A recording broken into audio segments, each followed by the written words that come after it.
네, 다음 주제는 지난주에 있었던 엔터 관련된 소식을 한번 쭉 다뤄보도록 할 텐데요.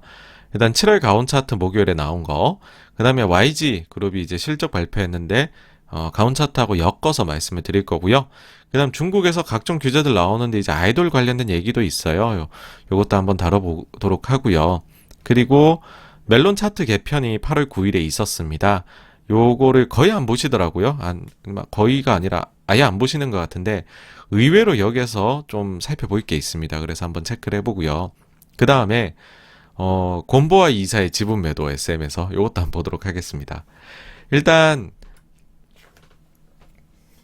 맨 처음 이제 7월 가온 차트 리뷰를 한번 해보면 사실 이제 방탄소년단의 컴백도 있었고 그 다음에 이제 올림픽 시즌이었죠. 이걸 앞두고서는 그 음악 시장이 소강 상태 보일 수밖에 없습니다. 올림픽 시기에 그 다음에 대여가 아주 엄청난 아티스트가 컴백을 할 때, 그럴 때 맞불 작전 놓는 그런 쪽은 특히 대형사들은 이럴 때일수록 몸이 사리거든요. 그래서 이제 7월에 컴백했던 아티스트 자체가 많지 않았고, 뭐 요런 정도의 아티스트만이 이제 컴백을 했습니다. 그래서 SM의 경우에는 뭐 한 80만 장 정도 뭐 괜찮은 성적을 올렸고요. 그 다음에 이제 JYP 28만 장, JYP도 괜찮았다고 생각을 하고, YG의 경우에는 뭐 일단은 리사 솔로가 일단 나오는 게 더 중요하겠죠. 3분기 실적에는. 그래서 뭐 어차피 사실 7월 뭐 판매량은 볼 게 없는. 그다음 빅히트의 경우에는 전체로 보시면은 방탄소년단 컴백을 했으니까 다 합치면 거의 한 300만 장 정도 판매가 나왔습니다.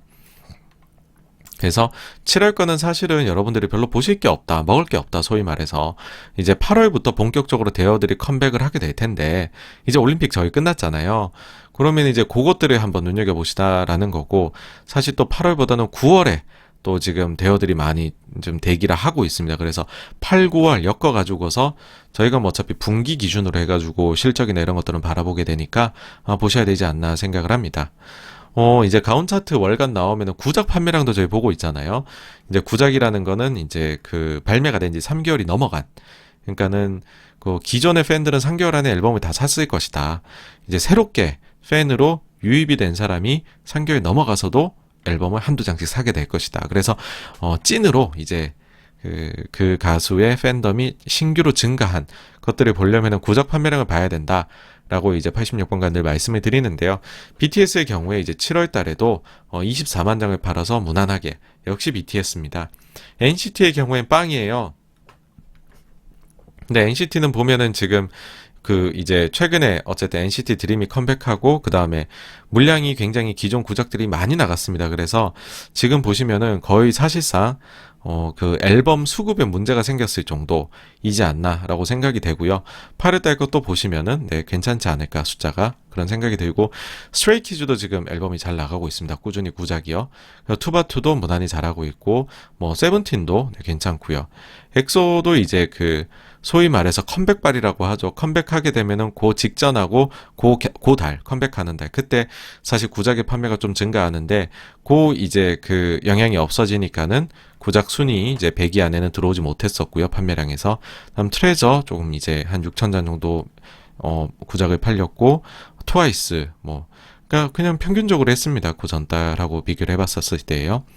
블랙핑크도 그랬었고요. 이제 사실 제일 이제 말씀을 드리고 싶은 거는 지난주에 이어서 엔하이픈입니다. 엔하이픈의 경우에는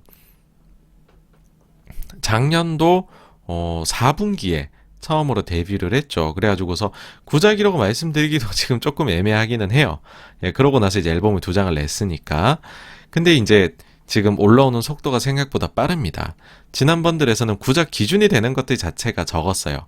아직 뭐 앨범 낸 지 3개월이 안 된 것들이 있어가지고서. 근데 이제 7월 요번에는 이제 구작이 확실히 이제 들어오는데, 근데 한 달 숫자만 보셔도 이제 4만 장대니까 이 정도면은 네, 7월만 놓고 봤었을 때는 3등이네요. 그죠? 아티스트들 중에서. 그래서 엔하이픈의 특히 일본에서의 성공은 꽤나 놀라울 정도다 라는 말씀 드리고 싶고요. 이제 그 다음에 보시면은 이제 이번 가온 차트에서 제일 눈여겨봤었어야 되는 부분은 사실상 또 이제 회사로 보면 YG 쪽이었다라는 겁니다. 특히 그 중에서도 YG 플러스인데요.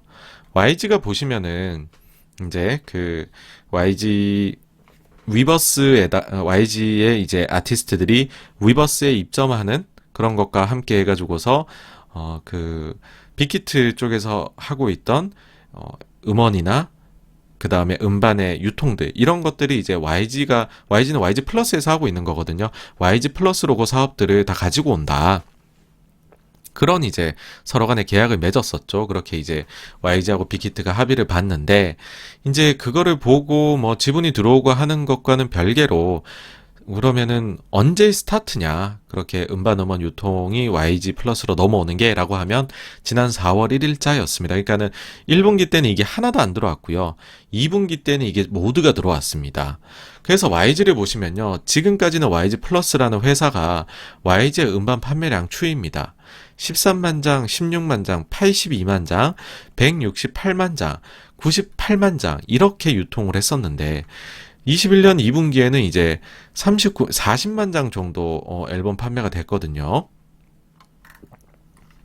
근데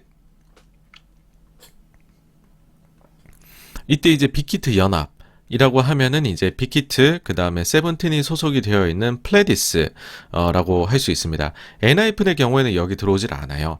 엔하이픈의 경우에는 빌리프 랩이 CJ E&M이 더 지분을 많이 가지고 있습니다. 그래서 CJ랑 연관 있는 지니뮤직에서 엔하이픈, 그러니까 엔하이픈은 CJ가 리더십을 가지고서 각종 이제 뭐랄까요, 이권 사업들을 벌이고 있어요. 그래서 이제 여기서는 빠집니다. 조금 아쉬운 부분이죠. 그래도 뭐 빅히트면 얼마나 큽니까? 그래서 합산을 해보면은 무려 2분기에요. 앨범을 유통을 한 게 378만 장이 돼버립니다. 그 전에 98만 장 했던 회사가 378만 장을 유통을 하게 됐던 거죠. 거기다가 3분기에 이제 사실 리사의 경우에는 아직 컴백일이 확정이 안 됐는데 투바투는 컴백이 확정이 됐죠. 컴백일이. 근데 이제 요번 게 이제 지난번이 정규가 나왔었으니까 요번에는 리패키지입니다. 정규에 대한. 근데 이제 기사 나온 거 보시면은요. 벌써 8월 12일 기사입니다. 리패키지 앨범 선주문이 56만 장이래요. 어마어마한 거죠. 그쵸? 그러니까 3분기도 좋겠다. 이런 생각이 드는 겁니다. 그래서 한번 이제 YG 플러스 다시 한번 비교를 해보면은 올해 2분기부터 이제 음반 음원 유통이 시작이 되었다. 그래서 요거를 간단하게 이제 비교를 해보면 98만 장 하던 것을 378만 장 유통하는 게 되어버렸다. 거기다가 이제 마진을 보면 흑자는 당연하고 영업이익률이 10% 정도가 나왔더라. 그러면은 앞으로 실적을 이제 YG 플러스를 볼 때에는 사실 2분기를 기준으로 생각을 해야죠. 그전하고 이제 완전 다른 회사인 거니까는요. 그래서 이제 가장 심플하게 보는 거는 이런 거죠. 만약에 아주 단순하게 지난 2020년 수준으로만 팔린다라고 보아도 그러면 이거죠. 이제 YG 더하기 빅히트. 그러니까 만약에 YG 플러스가 기존 구조대로 사업을 했다면 279만 장 유통을 했겠죠. 근데 빅히트가 들어오니까는 1600만 장을 유통하는 회사가 돼버리는 거죠. 그러면은 거의 이게 숫자가 얼마입니까? 그쵸? 어마어마한 숫자가 나옵니다. 여러분들이 그냥 비교를 해보시면은, 감이 오실 거예요. 이 정도가 된다는, 그러니까 얼마나 커진다는 거를. 그래서 이제 어마어마한 숫자가 들어온다. 연간으로 봤었을 때. 그러니까는 단순하게 보면은 5배 이상이라고 볼 수 있겠네요. 그쵸? 그럼 이제 3분기는 지금 어떤 상황이냐라고 보면, 3분기 이미 293만 장입니다. 이제, 한 달이 지났는데 7월달 보시면은 방탄소년 BTS의 이제 컴백이 있었기 때문에 지금 벌써 293만 장이 되었고 여기에다가 이제 투바투 리패키지 선주문량만 56만 장이라고 했잖아요. 여기다가 이제 리사 컴백이 있는데 참고로 로제가 지난번에 솔로로 컴백을 했었을 때 첫 3개월 판매량이 58만 장이었습니다. 기본적으로 YG가 구작이 그래도 분기당 5만 장은 나가요. 거기다가 이제 빅히트 연합의 경우에는 매 분기에 그래도 한 63만 장 정도 구작이 나갑니다. 그러면 이제 3분기에 요거 다 합치면은 470만 장도 가능하다. 그래서 2분기가 378만 장으로 너무 많았던 것 아니야 하기에는 4분기에도 밟고 100만 장 더 할 수 있는 정도 수준이다. 라고 말씀드릴 수 있을 것 같고, 그리고 음반 봤는데 음원도 있잖아요. 음원도 가지고 왔으니까. 음원의 경우에는 국내 이제 가온지수 디지털 탑 200이 있습니다. 요거를 다 한번 합산을 이제 소속사별로 해보게 되면은요. 이제 YG 가수들만 데리고서 YG 플러스가 유통했던 거는 6.6억 건 정도. 근데 2분기에는 여기에다가 빅히트가 들어오니까는 14.8억 건이 됐습니다. 2배 이상이 나왔죠. 그쵸? 그러니까 원래 YG가 분기에 이제 6억 가량을 해요. 근데 여기에 빅히트 연합이 추가로 9억 정도를 해주는 거거든요. 그래서 3분기에도 이 정도 숫자가 2분기 정도의 숫자가 나올 수 있지 않을까. 음원의 경우에는 일단 7월은 추이가 좋습니다. 예. 그래서 이제 음원의 경우에는 연간으로 봤었을 때 기존에 YG에서 하던 것에서 약 한 2배 중반 정도를 더 2배 중반 정도를 해줄 수 있지 않을까. 거기에 곱해주면은요. 그렇게 기대가 됩니다. 이제 여기에 연결해가지고서요, YG 엔터테인먼트 실적 발표됐잖아요. 이거 2분기 실적을 한번 살펴보면, 이제 멘트가 참 요걸 잘하신 것 같아요. YG 엔터테인먼트, 블랙핑크 없이 어닝 서프라이즈.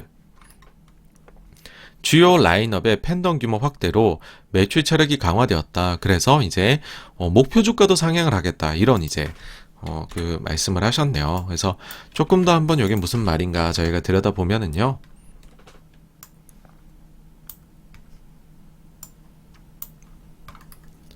자, YG 엔터테인먼트 깔고 가는 돈이라고 합니다. 신규 활동 없이도 어닝 서프라이즈.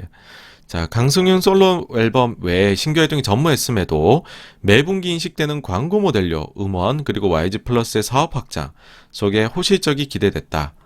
2분기에 이제 영업이익이 105억이 나왔는데 이거는 추정치 대비 2배가 넘는 서프라이즈다라는 겁니다.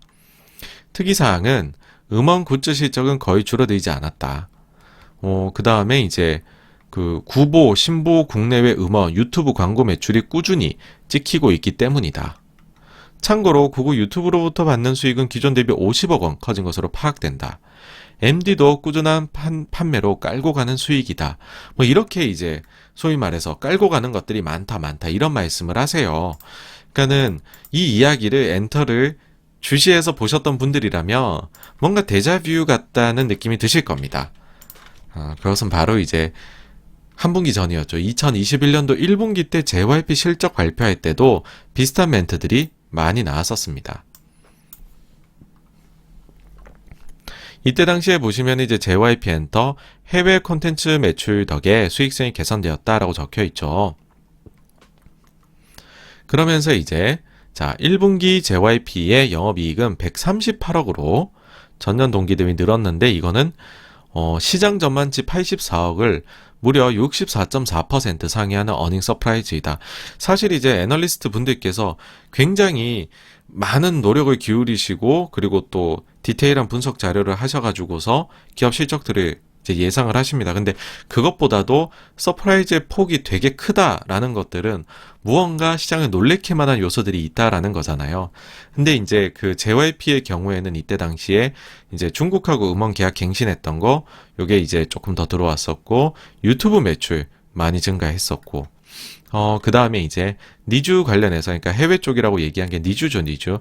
니주 관련된 매출, 그 다음에 트와이스 미주지요. 뭐 이런 것들 이야기가 나왔었습니다. 근데 이런 것들 하고, 그 다음에 기존에 이제 깔리게 되는 음반 음원 매출들, 그 다음에 유튜브 수익이 증가하는 것들, 이런 것들에 대한 얘기가 나왔었습니다. 그러니까는 이제 마치 YG에서 YG 플러스가 개선이 되고, 그 다음에 기존에 깔리는 수익들이 커지는. 그게 마치 JYP는 해외 쪽에서 들어오는 것이 늘어났고, 그 다음에 기존에 깔리는 게 증가하는. 그러니까는 엔터사들이요, 신규 아티스트가 아까는 기존에 대역급 아티스트가 컴백을 안 해도 영업이익 100억은 그냥 벌어들이는 체력으로 이제는 바뀌어 갔다는 거죠. 그러니까는 음원도 이제 국내에서 음원뿐만이 아니라 전 세계에 퍼져 있는 전 세계인들이 듣는 음원이 되었고 유튜브 쪽 조회수 증가는 말할 것도 없죠. 그렇죠, 여러분들. 그 다음에 이제 음반도 사람들이 이제 굿즈처럼 모으다 보니까는 그리고 실제로 또 MD 굿즈들 다양하게 만들어내니까는 이게 계속해가지고서 활동을 안 해도 거의 뭐 그런 수준입니다. 뭐냐면은 워렌 버핏이 말했죠. 이제 내가 자고 있는 동안에도 돈을 벌도록 해야 된다. 마치 지금 활동을 안 하고 자고 있는데도 돈을 벌고 있는 그런 식으로 엔터 업계들이 많이 바뀌어가고 있다라는 겁니다. 이 점이 저는 가장 크게 바뀌어가는 것 같아요. 그러니까 저는 엔터사들을 모두 다 굉장히 사랑하고 아끼고 엔터가 하나의 이제 섹터로 인정을 받았으면 하는 그런 주의자인데 이번에는 정말로 그럴 수 있는 기회가 왔다라는 생각을 하거든요. 왜 그러냐 하면은 과거에는 이 들쭉날쭉이 너무 심했어요. 그런데 지금은 깔고 가는 것만 해도 세 자릿대 영업이익을 보여준다라고 하면은, 그러면은 이걸 가지고서, 그것도 분기예요. 이걸 가지고서 아, 회사들이 너무 들쭉날쭉해서 별로예요, 뭐 이런 식으로 색안경을 끼고 말하기는 어려워진 것이 아닌가라고 생각하기 때문입니다. 그래서 깔고 가는 수익들이 생각보다 많이 증가했다. 예, 그래서 엔터 업계들의 체력이 한 단계가 아니라 몇 단계 상승한 것 같다라는 이야기를 드릴 수 있을 것 같습니다.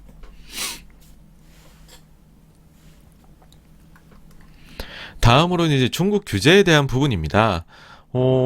지난주에 이런 얘기 나왔었죠. 중국 이번엔 팬클럽 군기잡기, 인터넷 화제 독점, 정부 메시지 가려. 네, 그래서 팬클럽 규제를 하는데 어떻게? 콘텐츠 15만 개 삭제, 계정 4천 개 처벌, 뭐 이런 거를 했다라는 거예요. 자, 그러니까 또 아이고 또 엔터 망하겠구나 뭐 이런 얘기들 하십니다. 아, 엔터는 결국 중국 아냐 뭐 이렇게 과거 생각을 해서 그런 말씀들을 하시는데, 영향이 어떻게 갈까라고 해버리면은 사실상 중국에서 지금 여러분 저희 지금 한한령이 된 지 몇 년이 지났습니까? 벌고 싶어도 못 벌어요 저희가 잘. 그래서 중국 쪽의 비중 자체가 대단히 하락해 있습니다. 그럼에도 불구하고 뭐가 있냐 좀 따져보면 몇몇 이제 플랫폼들 같은 경우에는 이제 중국파의 매출이 있죠. 그러니까 이게 이제 제 과거 영상을 보시면은 힌트를 발견하실 수가 있습니다. 근데 뭐 이게 대단한 것들은 아니고요. 그 다음에 중국 본토에서 광고를 찍고 있는 몇몇 아티스트들도 있죠. 그 다음에 중국에서 공동구매 앨범 뭐 이런 것들도 있기는 합니다. 근데 뭐 일단은 공동구매는 지난주에도 말씀을 드렸지만은 이게 사실 작년 겨울부터 이야기를 했던 거고, 그래서 좀 눈치를 보고 있어요. 실제로 공동구매하는 그런 이제 계정들이. 그래서 뭐 중국에 뭐 각종 바들이 있거든요. 뒤에 뭐 백현바 이런 데들이 이제 공동구매를 주도하는 곳들인데, 트위터에서요. 이런 데들이 지금 계정 삭제 되게 많이 하고요. 게릴라식으로 하고 있습니다. 그러니까 이거는 이제 컨테이너 떼기 하는 거에 대해 가지고선 좀 부담이 있다는 거죠. 근데 그럼에도 불구하고 암암리에 이미 하고 있고, 만약에 더 강한 규제가 나와서 진짜로 막 컨테이너별로 다 뜯어봐 가지고서는 한국 앨범이 있으면 다 막아버릴 거야 뭐 이런다 하더라도, 사실은 이게 단체 주문이니까는 많아 보이죠. 그 단체 주문하는 다수의 사람이 있을 거잖아요. 그럼 그 다수의 사람들이 컨테이너 떼기 막히면은 이제 그냥 개별적으로 사이트에서 주문하겠죠. 에어로 가게 될 거잖아요. 그것까지 다 막는다? 야, 그거는 너무 품이 많이 팔리지 않나요? 저는 그게 힘들 거라는 생각을 하거든요. 그래서 뭐 크게 이거는 걱정할 게 일단 아니다라는 게 기본적인 제 생각인데, 사실 이제 중국 정부가 좀 이해되는 면이 있어요. 뭐냐 하면은 중국에서 이제 아이돌 육성 예능 이런 걸 해가지고 투표를 하니까는 이걸 또 이제 뭔가 또 상업적으로 연계를 한 거죠. 뭐 우유를 많이 사면은 거기에 뭐 투표 뭐 좀 인센티브가 있었나 봐요 이때. 그랬더니 투표 더 해보겠다고 멀쩡한 우유를 27만 개나 버리는 팬들이 나온 거죠. 이거는 사실 그냥 일반인들이 보기에도 너무 과하잖아요. 그런 이제 여기에 대해서는 당연히 사회적인 문제로 이슈가 이게 제기될 수밖에 없다고 저는 보거든요. 그리고 이게 투표잖아요. 아, 중국인데 투표를 해요. 민주주의적으로. 이것 좀 거슬릴 수는 있는 거죠. 그래서 사실 이제 최근에 있었던 크리스의 아주 죄질이 나쁜 성범죄도 문제가 있지만은, 과도한 팬심으로 인해 갖고서 우유를 버린다든지 아니면 민주주의 요소가 있는 아이돌 투표 프로그램에 뭐 이런 게 유행을 한다든지, 그러면 이게 신기하게 굉장히 불편해질 수가 있다는 거죠. 그래서 중국에서 뭐 일정 부분 이런 식으로 인해가 어떤 식으로든 규제가 나오는 것은 사실은 거의 뭐 정해져 있었던 일이다라고 생각을 하고, 사실 이제 초점은 오히려 이런 쪽으로 좀 더 맞춰져 있지 않을까라고 생각을 합니다.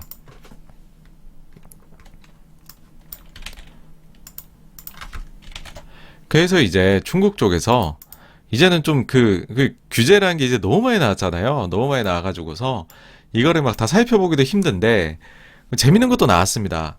뭐냐 하면은 계속되는 중국의 정책 간보기, 분유 전자담배 스트리밍 저격 이렇게 나왔거든요.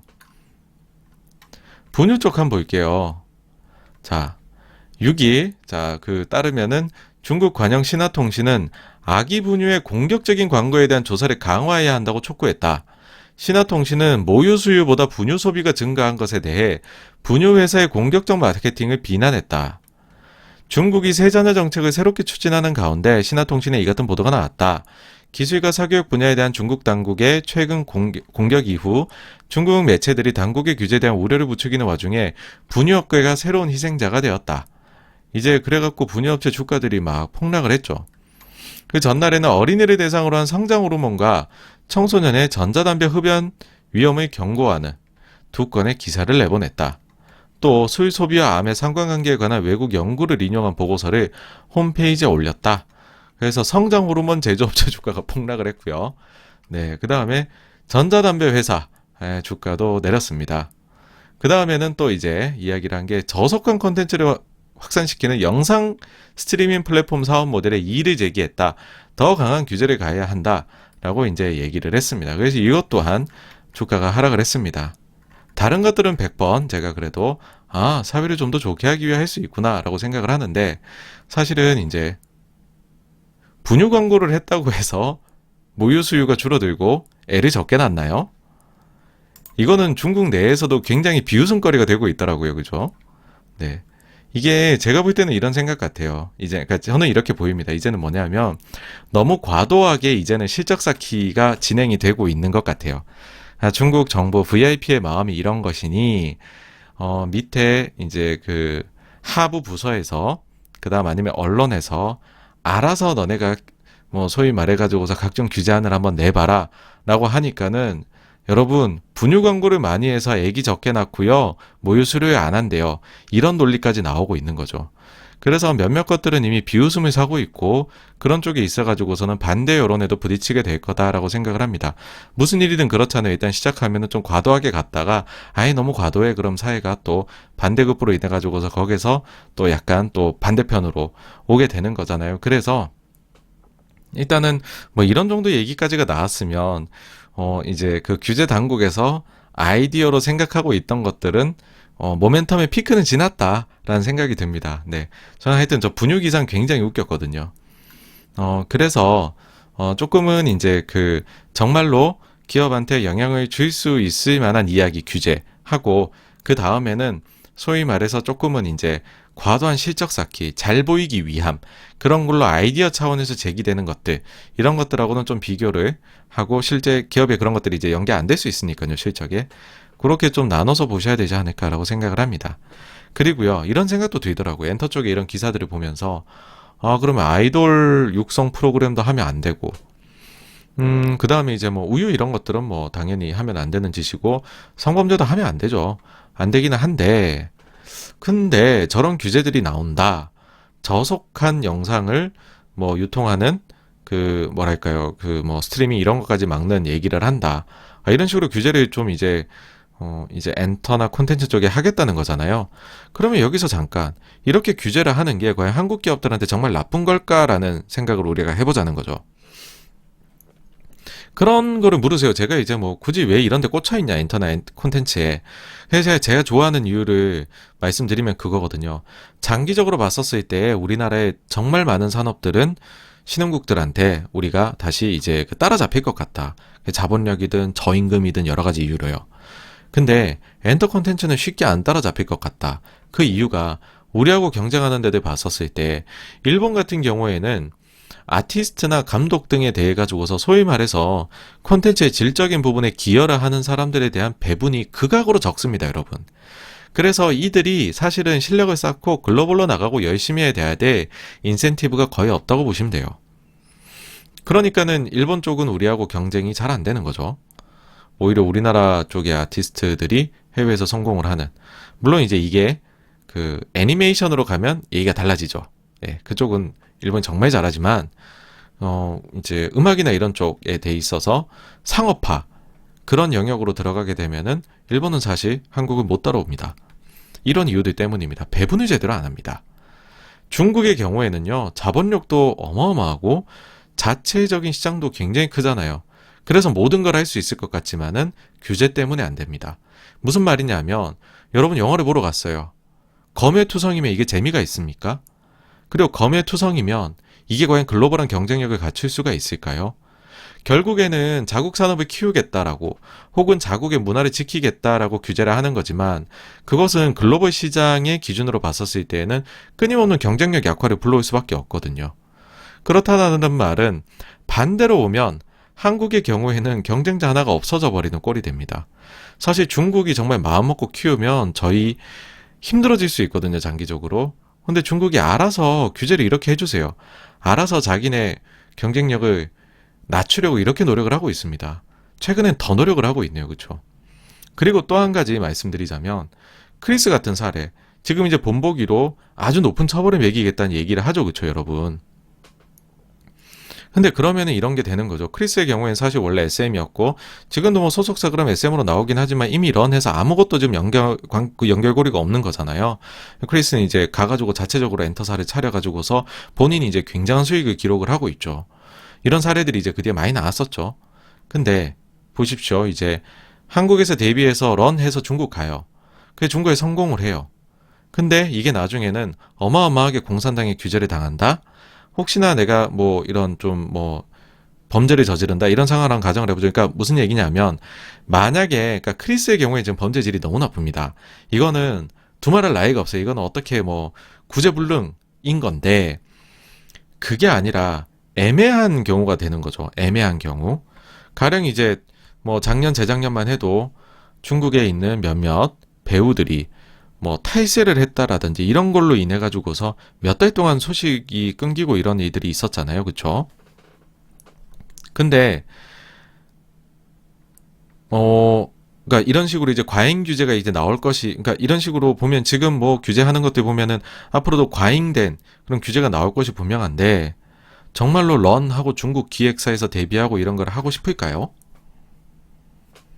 이런 때에는 한국에서 데뷔를 하고 어쨌든 애매하게라도 한국에 그러니까는 애매한 상황에 놓이게 되면, 그러니까 완전히 중국에 있는 것이 아니라 한국 쪽에 있으면은 그래도 일정 부분 여러분 보호를 받게 되지 않을까요? 그러니까 제가 볼 때에는 지금 이제 한국에 소속돼 있는 중국 아티스트들의 소위 이제 중국으로 도망가는 런 이거를 걱정하는 분들이 많으신 걸로 알고 있어요. 엔터 보실 때. 딱 얘기하면 뭐 크리스부터 해가지고 쭉쭉 나오잖아요. 얘기들을 바로바로 하시는 수준인데 근데 과연 요번에 처벌을 굉장히 세게 받게 되면 제가 볼 때는 겁나서 런하기 힘들 것 같다는 생각도 듭니다. 그러니까는 한국의 엔터사들 입장에서는 오히려 아티스트들을 이렇게 잘 내부에 계속해서 보존할 수 있는 요소가 될 수도 있지 않을까라는 생각을 합니다. 그래서 중국 관련된 규제들은 이미 우리가 봤던 것들이고 이미 솔직히 다시 한번 말씀드리지만은 매출 비중이 너무 떨어졌어요. 중국 쪽이. 그러니까는 중국이 규제를 가하면서 우리는 그러면 원래는 중국에서 돈 많이 벌었는데 중국에서 돈 못 버니까는 글로벌로 나가자 했는데 글로벌 대박이 터져버린 거죠 지금. 그러니까는 정말로 이제 안 좋은 일이 오히려 그거를 우리가 계기로 해가지고서 좋은 경쟁력 강화하는 계기로 바꿔버렸기 때문에 솔직히 중국 규제 나온다고 무서울 것도 없어요. 이미 매출을 못 올리고 있는데 무슨 뭐 악영향이 올 게 있습니까? 근데 어쨌든 이게 계속되면은 중국은 자기가 이 산업에 있어서는 자기 목을 옥죄고 있는 것이다. 그런 말씀 드릴 수 있을 것 같습니다. 그 다음에는요, 멜론 차트 개편에 대해 가지고서 말씀을 드리고 싶어요. 사실 이제 그 국내에서 음원 수익 뭐 그렇게 크냐, 뭐 그런 것들도 있고, 그 다음에 이제 저도 이제 사실 86권가에서 한번 말씀을 드린 적이 있죠. 일단은 어떻게 바뀌는지 한번 볼게요. 멜론 차트가 개편이 됩니다. 24 히츠 요 탑 100으로 바꾼다라는 거고요. 카카오 엔터 합류 후 첫 차트 개편. 카카오 엔터 지금 상장하려고 멜론까지 가져갔죠. 그쵸? 앞으로는 이게 24 히츠라는 게 24시간 동안 이용량입니다.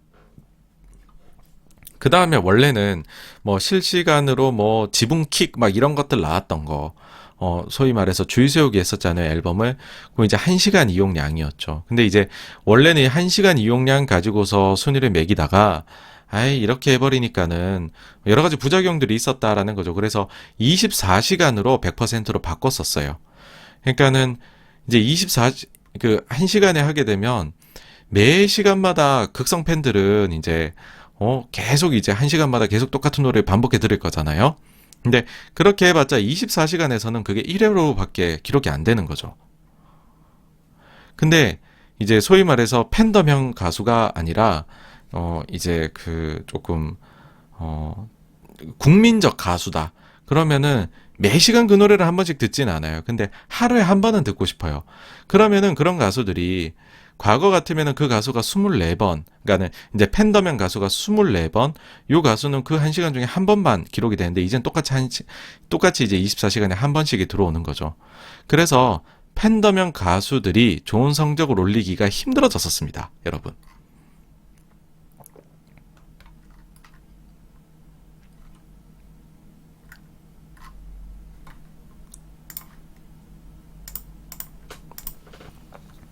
자, 그러면 오케이, 뭐 팬더명 가수, 국민 가수, 뭐 오케이 알겠는데 이게 대체 무슨 상관이냐? 이렇게 바로 생각이 드실 수가 있죠. 그래서 일단은 과거에 이제 저희 방송에 있었던 내용을 한번 이제 좀 짚고서 넘어가 보도록 할 텐데요.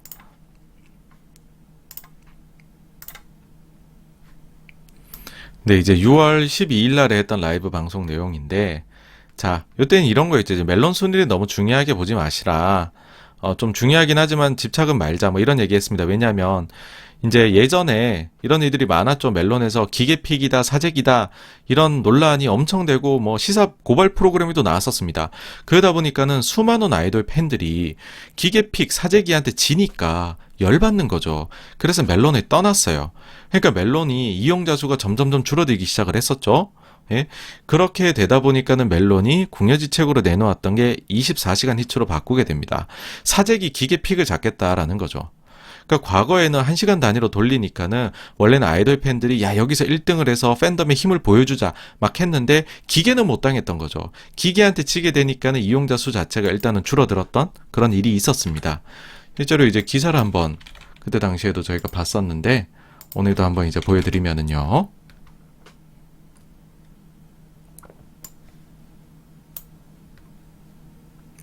우리 사실 이제 그 뭐 음원하면 무조건 멜론인데 근데 멜론 보세요. 멜론 이용자 19.5% 감소할 때 지니 뮤직 플로는 엄청나게 성장을 했다더라.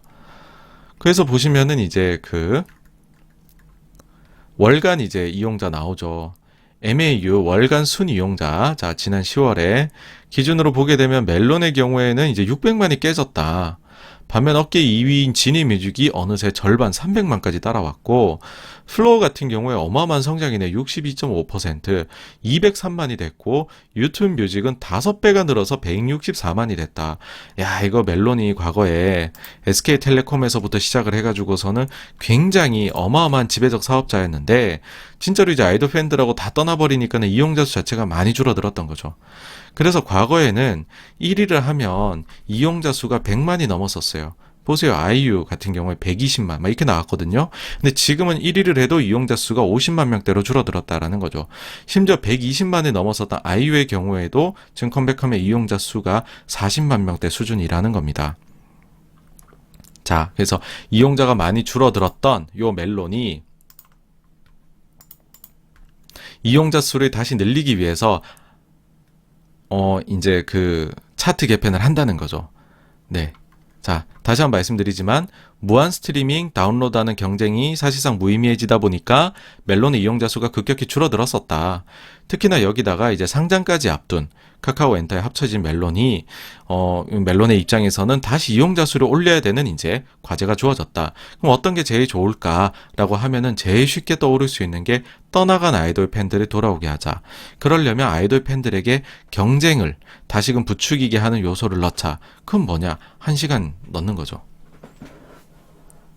근데 사재기 기계피가 없애겠다고 실시간으로 없앴던 거거든요. 근데 똑같이 다시 실시간을 대표 차트로 100%로 딱 올리면 너무 부담이 되죠, 여러분.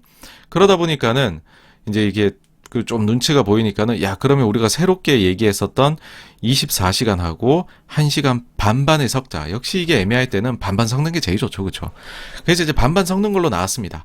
반반 섞는 걸로 딱 했는데 이게 대체 무슨 상관이냐? 또 이런 생각이 드실 수가 있어요. 근데 위에 답을 제가 적어놨습니다. 뭐냐? 아이돌 팬들의 경쟁.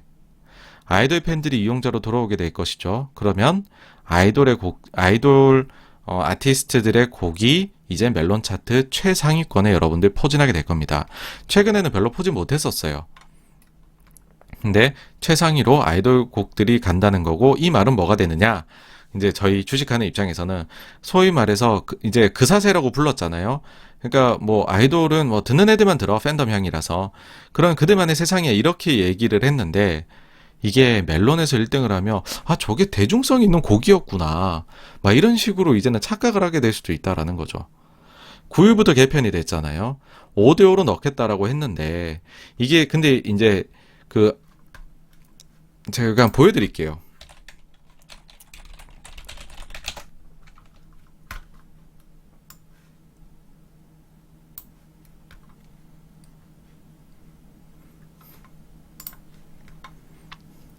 멜론 이제 탑백으로 표현이 됩니다. 멜론 탑백으로 표현이 되는데 지금 현재 시각 기준으로 해서 보시면은 자 1시간하고 24시간 이렇게 주어집니다.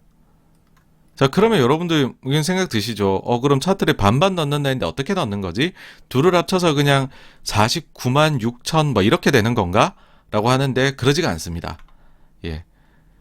1시간을 24시간하고 비슷하게 곱하기를 여러분들 보시기에도 그렇게 당연히 해주겠죠. 그렇게 해서 얼추 두 숫자가 비슷하게 맞춰지고 합산을 해가지고 계산을 할 걸로 추정이 됩니다. 뭐 그렇게 발표를 한 적은 없지만.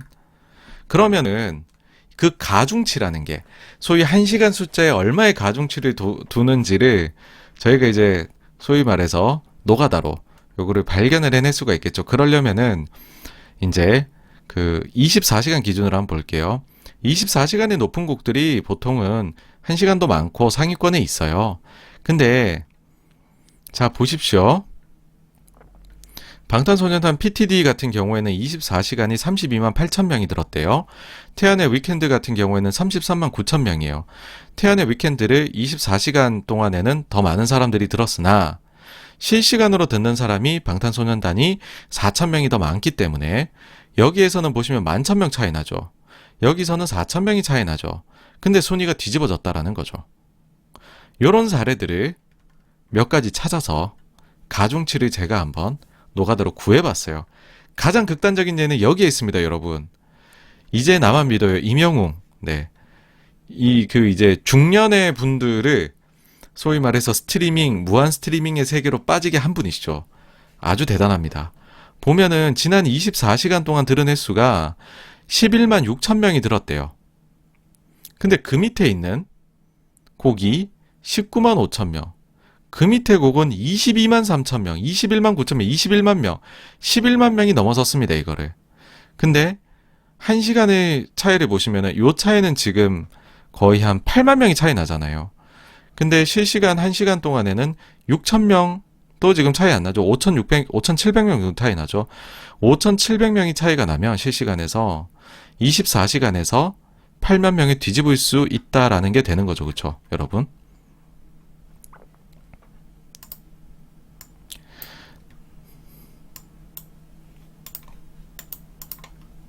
그래서 이거를 이제 나쁘게 말하면 노가다고 좋게 말하면은 이제 그 시행착오법으로 해가지고서 제가 나름의 이제 가중치 숫자가 얼마인지를 해보니까 나오는 게 있더라고요. 그렇게 하면 지금 탑백 자체가 쭉 나래비가 정확한 숫자로 숫자가 틀리지 않고 매겨지더라고요. 자, 그러면은 이제 이렇게 24시간으로 차트를 바꿨던 게 언제냐. 그 전까지는 그러면 잘 반영됐던 거잖아요. 소위 아이돌 팬덤들이. 24시간으로 이제 했던 거는 작년 7월 이제부터예요. 그러니까 8월 이후 컴백 가수부터 해가지고서 24시간이 반영됐거든요. 그러면은 8월 이후 컴백했던 어떤 아이돌 가수는 사실은 과거 차트 기준으로 했다라면 순위가 훨씬 높았어야 됐을 텐데, 그래서 소위 말해 팬덤에 강한 힘을 보여줄 수가 있었어야 되는데, 근데 그 뒤에 이제 24시간으로 바뀌게 되면서 멜론에서 음원 순위가 굉장히 낮게 돼 있었던, 그래서 쟤는 역시 그 사세야, 쟤는 대중성이 없어, 그렇게 봤었던. 그러니까는 이제 이렇게 차트를 바꾸게 되면서 순위가 가장 드라마틱하게 올라갈 만한 가수가 누구일지 8월 이후부터 컴백했던 아이돌들을 다 한번 넣어봤어요. 주요 가수들을. 넣어봤을 때 가장 극적으로 바뀌는 가수가 있습니다.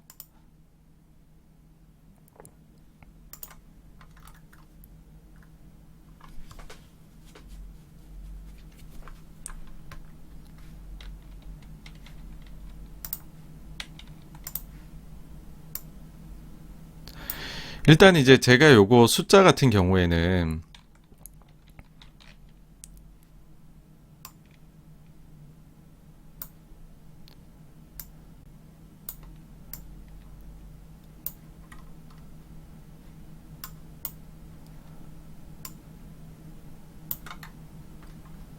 요게 한 11.06배 정도로 해버리면은 되게 이게 깔끔하게 나오거든요. 그럼 제가 이거 한번 비교를 해볼게요. 자, 이제 그 1등 곡이 지금 1시간이 31,472. 그 다음에 24시간이 46만 5천이잖아요. 요걸 한번 이제 제가 옮겨가지고서 계산을 해보면,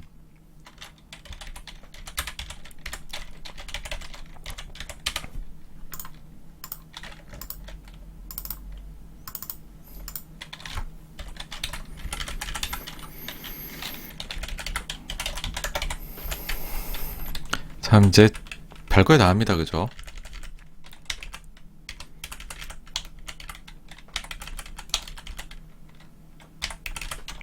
5대5라고 했으니까 둘이 다 더해주면 되겠네요. 그쵸?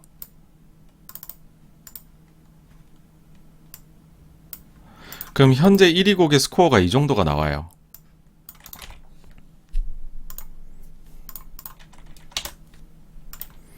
자, 현재 1위 곡입니다. 이게 1위 곡. 2위 곡을 보면은 이제 1시간 이용자, 24시간 이용자 하면 이 정도가 나오겠죠. 3위 곡이 보시면은 요렇거든요. 지금 요 정도 숫자가 나옵니다. 근데 그 A라는 가수가 있어요. A라는 가수가. 자, A라는 가수가 있는데 A라는 가수가 보시면은 당시에 1시간 이용자 수가 진입할 때 이만큼이었어요. 이만큼이었고 대충 이제 한 3시간 정도 지나가지고서 요 정도 이제 그 숫자가 나왔습니다. 그러면 얼마가 나오느냐? 76만이 나오게 됩니다. 숫자가. 그럼 지금 차트 기준으로 보시면은 순위가 몇 위가 돼요? 이 가수가? 2위가 되겠죠. 그쵸 여러분? 네, A라는 가수는 2등이네요. 그쵸? 근데 실제로 이 가수 최고 순위가 얼마였는지 아세요? 32위였고요. 보통 이제 한 50위에서 70위 정도에서 머무르다가 100위 차트에서 아웃했습니다. 차이 굉장히 크죠. 그쵸? 32위 하던 가수가 차트 개편해버리면 이 가수가 요대로만 컴백하면 2등이 됩니다. 이제. 근데 아마도 이런 사실들을 아이돌 팬덤은 굉장히 기민하게 움직이거든요. 알겠죠? 그럼 요 숫자를 더 올리려고 노력을 할 겁니다. 단적인 예를 한번 보여드릴게요. 얼마가 나오면 요게 이제 24시간 이용자니까 1시간 딱 진입할 때 만약에 몇 명이 들으면 지금의 1위를 차지할 수 있을까라고 해보면은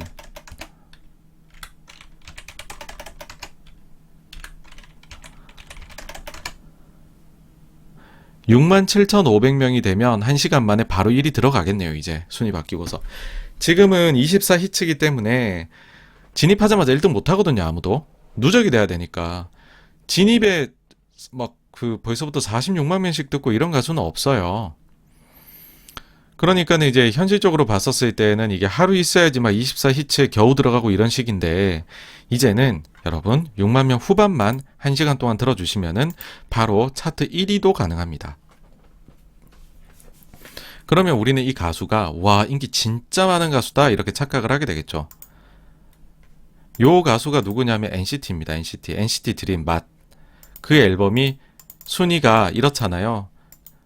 NCT 뭐 누가 들어? 야 NCT 뭐 중국 애들이 듣겠지? 막 이런 얘기까지도 하는데 똑같이 듣기만 하면요 국내 팬들이 그러면 2등입니다 이제. 근데 이런 가수들이 꽤 많아요. 가령 이제 그 아이린 앤 슬기 여기도 지금 바뀐 기준으로 하면 1등도 노려볼 수 있거든요. 그 다음에 지금 기준으로 하면 백현 같은 가수도 20위권이었는데 2등까지 올라갑니다. 그러니까는 바뀌게 되는 게 여러분들 이제는 최상위권에 앞으로 아이돌들 엄청 많이 보시게 될 거예요. 그러니까 음악을 좋아하시는 다양한 음악을 좋아하시는 분들한테는 멜론의 이 같은 개편은 굉장히 기분 나쁜 일입니다, 여러분. 근데 만약에 아이돌을 좋아하시는 분들이라면은 앞으로 소위 말해서 차트가 아이돌판이 되는 거를 경험을 하시게 될 겁니다. 다시 옛날 멜론 되는 거죠, 옛날 멜론. 그래서 새로운 방식으로 바뀌게 되면 갑자기 그 사세였던 가수가 대중성 가수처럼 보이게 되는 착시 효과를 여러분들은 보시게 될 것이다. 앞으로 컴백할 때마다 한번 잘 보시기를 당부를 드립니다. 그 다음에는 그 SM에서 그 권보와 이사죠. 이사의 지분 매도가 있습니다. 보시면은 요게 이제 그 지난주에 이런 공시가 나왔었죠. 자, 이제 8월 11일 보고자는 보니까는 권보와 네. 주식이 보니까는 6,000주가 있었는데 아이고 4,000주를 팔았더라. 그 가격이 얼마에? 62,500원에 팔았더라. 7월 29일에 팔았죠. 요 이제 7월 29일에 판 게 8월 11일 날에 공시가 되었습니다. 그러니까는 이제 8월 11일 날 장 끝나고였던 것 같은데. 그래서 이제 8월 12일 날 되니까는 내부자가 팔았네. 야, 아무래도 개국 공신인 보아가 팔았는데 그러면 회사 팔아야 되는 거 아니냐. 역시 내부자가 파는 주식은 팔아야 된다는 그 주식 현인들의 말씀들이 있지 않았느냐. 그리고 이제 근데 4,000주 가지고 그럴 만해 하면은 이제 절대 논리 나오는 거죠. 야, 보아보다 네가 회사를 더 잘 아니? 가 아니지 않아? 그렇게 해버리면 사실 할 말이 없긴 합니다. 저도 할 말은 없어요. 근데 가격을 한번 보십시오. 가격을 다시 한번 볼게요.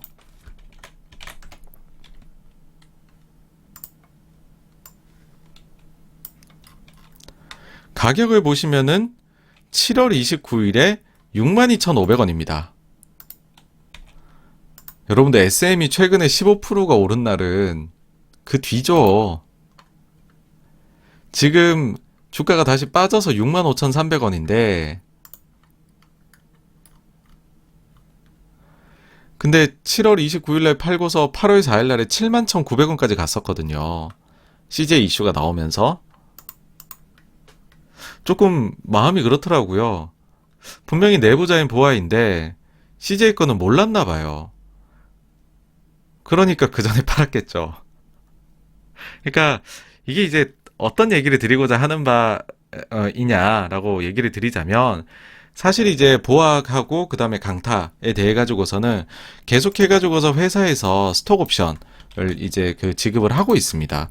그러다 보니까는 이 스톡 옵션을 받아 가지고서는 계속해서 뭐 행사하고는 매도를 하는 거를 반복을 하고 있죠.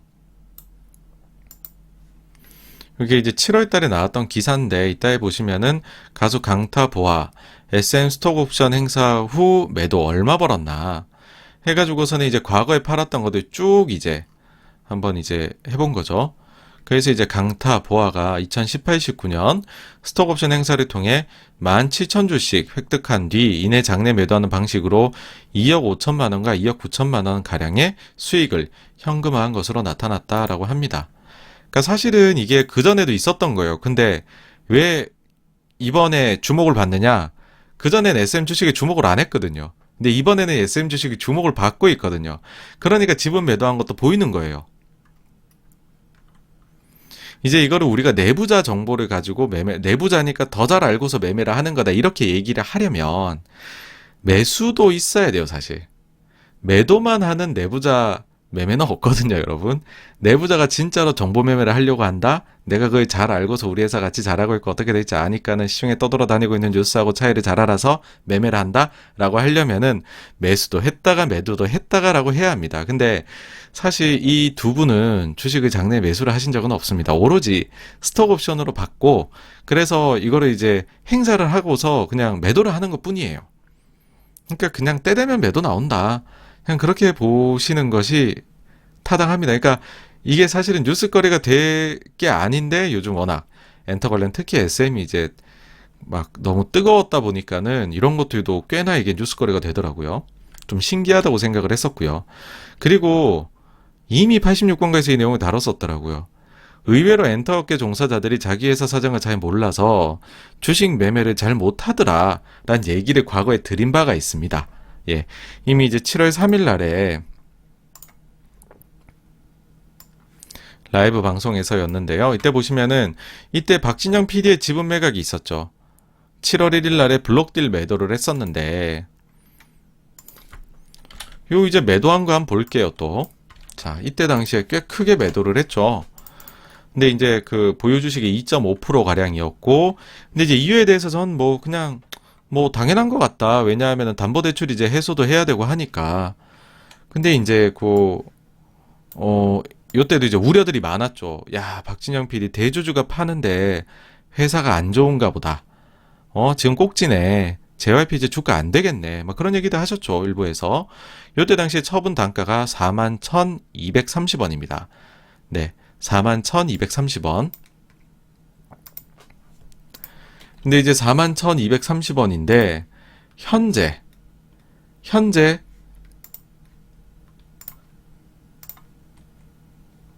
JYP 주가는 44,600원이에요, 여러분. 고가로는 최근에 46,000원도 넘었죠. 한 달 됐습니다, 여러분. 한 달. 한 달 뒤에 주가가 더 오를지 모르고 파신 거죠. 안타깝습니다. 그죠? 여기도.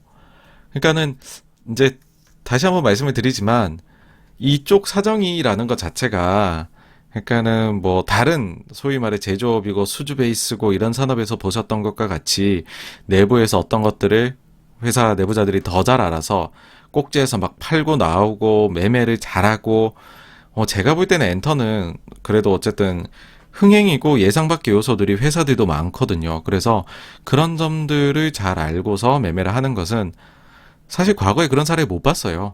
엔터업계에서. 그래서 엔터업계 내부자들이 매매를 하는 거에 대해 가지고서는 전 사실 신경을 1도 안 쓰고 있거든요. 엔터 주식 보면서 그걸 신경 써본 적이 없기 때문에. 근데 뭐 어쨌든 이쪽에 관심이 있으신 분들은 회사들에 관심이 있으신 분들은 요게 이제 신경이 쓰이실 텐데 근데 뭐 요런저런 이슈가 있었다. 그래서 그냥 진짜 이슈구나. 재밌거리 정도로만 보시면 되지 않을까. 그래서 별로 의미를 두실 필요가 없는 이슈이다. 요런 얘기를 드리고 싶습니다. 네, 여기까지가 이제 엔터에 대한 얘기고요. 다음으로 넘어가도록 하겠습니다.